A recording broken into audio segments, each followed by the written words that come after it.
Thank you very much, Your Eminence, Senator Menendez, ladies and gentlemen. Thank you, first of all, to all the organizers for putting together this amazing gathering.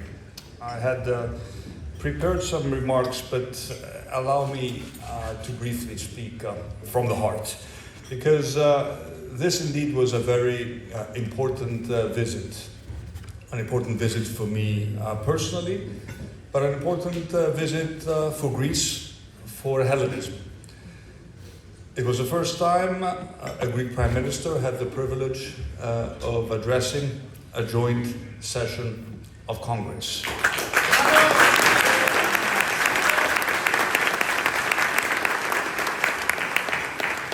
And it was a unique opportunity for me to speak about the special bonds that connect our two democracies.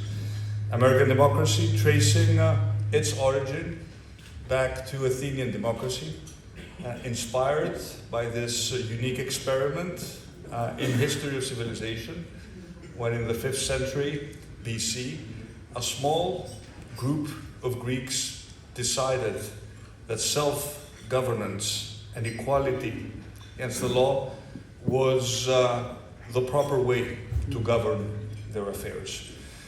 And of course, the Greek Revolution, which started in 1821, was inspired by the Founding Fathers and by what happened here in America a few decades before. And indeed, against all odds, Greece managed to fight and win its independence, the first nation state to be established in the Balkan Peninsula. And those 201 years since the beginning of the War of Independence were not always easy. They were difficult, but Greece made progress because it was always, like the United States, on the right side of history. And this bicentennial, which we are celebrating today with probably 6 months of delay, well, it was good because we had 18 months to celebrate what was indeed a momentous event in Greek history, has reminded us of this path, and has reminded us that the history of Greece was a succession of great leaps forward, but also of catastrophes from which Hellenism has suffered. But overall, the progress has been remarkable. And today, Greece is a vibrant democracy with a flourishing economy.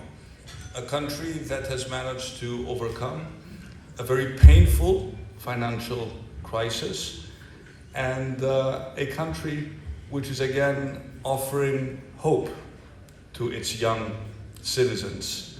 Probably the most encouraging thing that is happening in Greece today is the fact that many young people who left the country during the crisis have decided to return to Greece.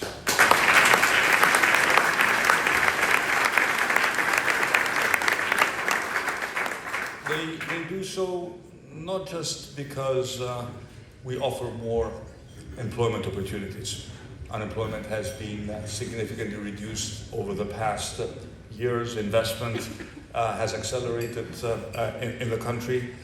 There are good jobs in Greece, but no one decides to take their family back to the homeland unless they feel confident that the long-term trajectory of the country is moving in a positive direction. And this is exactly, I believe, how Greeks feel about Greece today. We had to address numerous challenges over the past 3 years since we came into office.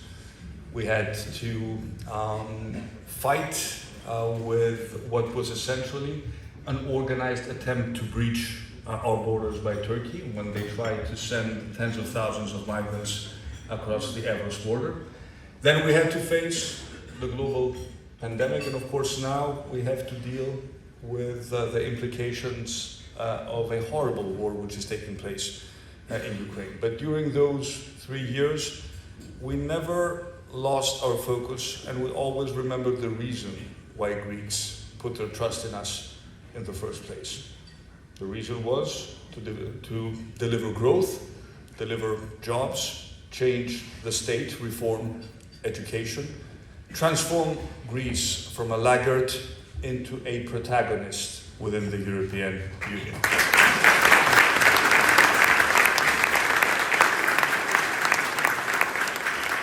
And I believe that we are very well on the way to achieve these goals.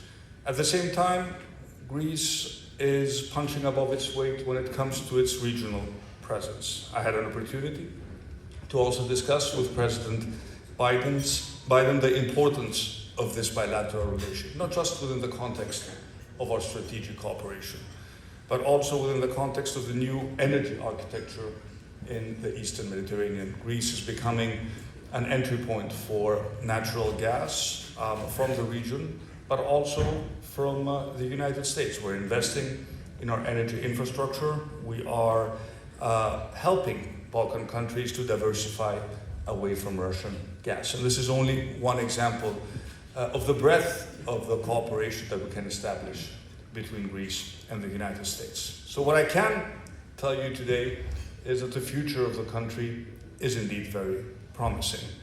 We've managed to turn crisis into opportunities, and we will remain committed to this course. We will stay this course until the job will be done. And the job will only be done when we will have reached the point to say that we have transformed the country, will have changed the fabric of Greek society, and Greece will become the modern state, the modern country that Greeks deserve, that you deserve.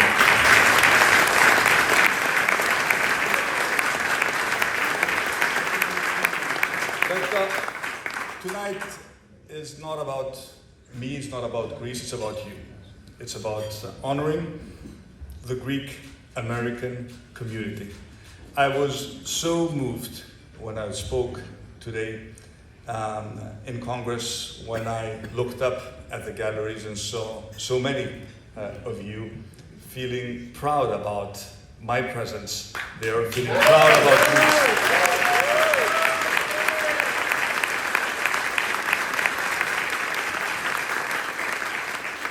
And the purpose of this event is for me to honor 12 very important Greek Americans who have contributed significantly, not just to their home country, the United States, but also to Greece.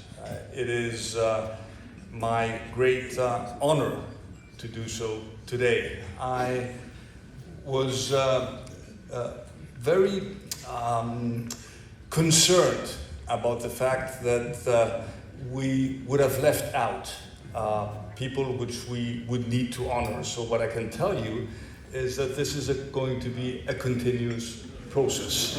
So do not feel offended if you're not honored today. But I think once you hear the people who will be honored, you will recognize that this is something which probably should have taken place a long time ago. So without further delays, let me thank you again for your presence. Let me thank you for your support to Greece. I am happy that you are feeling happy today. It was indeed a special day for Hellenism, a special day for Greece, a special day for Cyprus, a special day for all of you. I think you have every reason today to feel as proud as I do. Thank you very much for your presence. Thank you very much for the support.